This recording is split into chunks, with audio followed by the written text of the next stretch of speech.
to get back real quick into this situation that's going on now in Israel and Palestine, is I can tell you for certain that by coming here to Pakistan and living here and even becoming Muslim in 2009, this has not brought me to a point of hating Jews, right? Hatred for Jews that's what people think when I say, you know, I look at the Palestinian suffering and I want them to stop suffering. Some of them automatically say, oh, you're an anti-Semite, you're this. They're just so ready to jump because their minds are so conditioned by the media and by the stories they heard. So I do try to debate people in a respectful way and say, listen, not only do I not hate Jews, but I love Jews.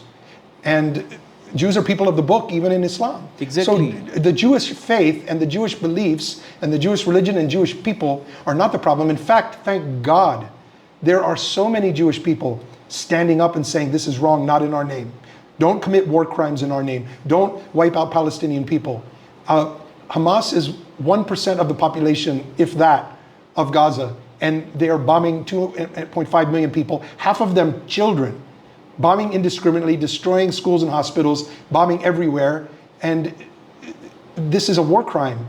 And basically, what's really sad is that when this incident happened where the Hamas breached the walls and came and killed some people in Israel, I can understand their upset and their emotion. But they should then think about maybe that upset and that feeling they have, maybe they should think how much the other side must feel, living for 75 years under a gun, being mistreated, being massacred, being abused, being oppressed, not getting their rights, having their own land taken out from under them, having the keys to their own houses, but never being able to go back to those houses. This is something that this moment, I hope the rest of the world would wake up. Unfortunately, I can't look to the United States government to lead, because not only did they not lead, but the Israeli government top guys were saying things like, we're going to wipe them all out, scorched earth, we're going to go in and just destroy the whole place. They're talking this language and this rhetoric. They said, we're going to lay siege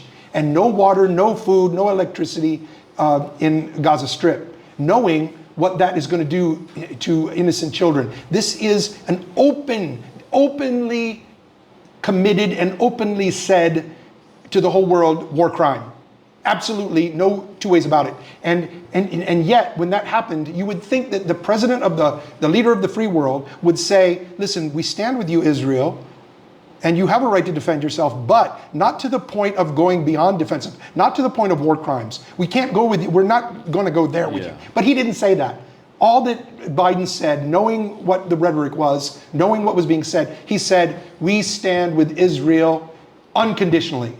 And that's where he lost me completely, 100%. That's where I said, this sucker has now done something that has never been done in the history of mankind to this point, which is to openly endorse unconditionally a government that they're supporting anyway with weapons and money, who has said, we're going to do a war crime. That means, you know what that means? That means the rule of law means nothing. That means the rule of law, the mask is ripped off. It means the rule of law is a bunch of paper that they burn to the ground. And that also means that none of us, if they don't have to follow the rule of law, then none of us, none of it, not you, not me, not anybody on this planet has to follow any rule of law. We also, what's good for the goose is good for the gander. We can also all now do whatever the hell we want. So this is what the danger of this kind of rhetoric and this kind of behavior is. And I see a lot of the world waking up. Some of the people in the West are waking up.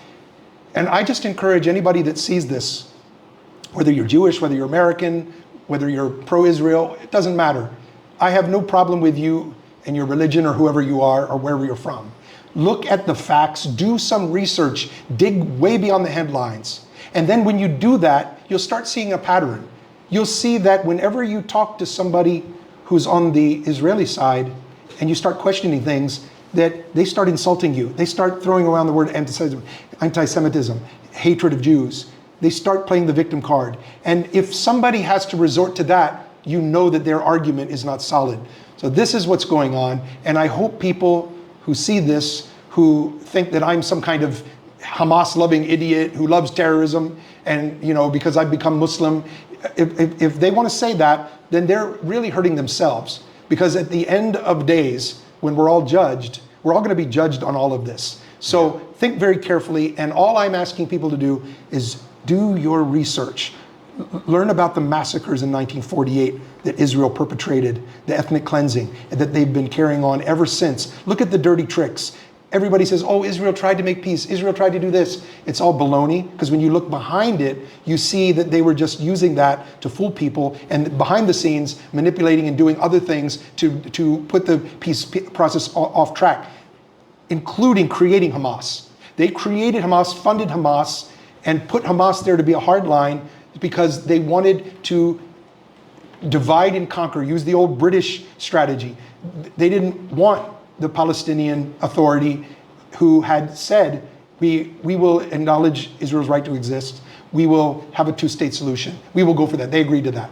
So they created Hamas in order to blow that whole thing up. But while the headlines were saying we want peace and we want a two-state solution, we're for that. But these Palestinians do this. Hypocrisy. Yeah. In fact, the United States of America is no longer the United States of America as far as I'm concerned. It's the disunited States of America. And instead of being the world's most powerful democracy, they're actually the most powerful hypocrisy in the world. And our friends over here, India, are right behind them, and they are the world's largest hypocrisy.